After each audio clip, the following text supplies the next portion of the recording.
ඔන්න ඉතින් අද මම හදන්නේ රසම රස සලාදයක්.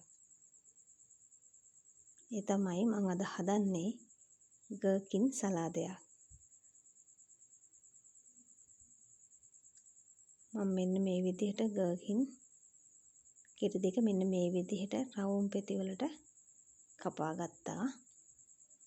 ඊට පස්සේ මම මේකට බීලුණුයි, තක්කාලි, අමමිරිස්, කම්මිරිස් කුඩු, ලුණු සහ දෙහි එකතු කරගන්නවා.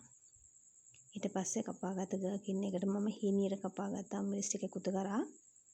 තක්කාලිත් මම රවුමට කපාගත්තේ.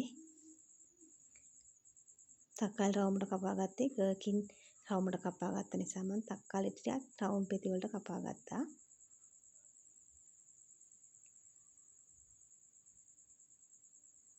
ඊට පස්සේ කම්මිරිස් කුඩු එකතු කරගන්නවා.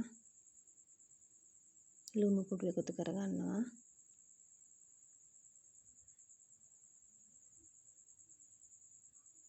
ඊට පස්සේ දෙහි බින්දු කීපයකුත් මම මේකට එකතු කරගත්තා.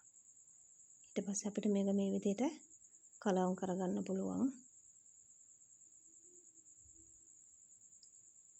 ඊට පස්සේ මම බීලුණු රවුම් වලට කපා ගත්තේ රවුමට. ඒ නිසා බීලුණු ටික මම එකතු කරගත්තේ පස්සේ.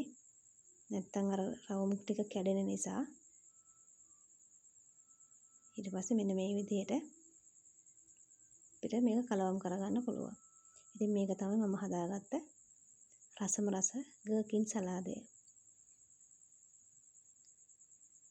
වෙනද හදන පිපිඤ්ඤ සලාදයට වෙනසකටත් එක්ක ගර්කින් සලාදයක් හදලා බලන්නකෝ.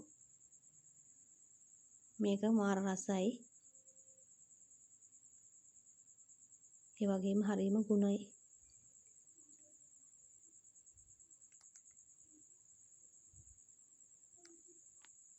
අන්න ඊට පස්සේ මම ප්ලේට් එකකට හදාගත්ත සලාදේ අයින් කරගත්තා.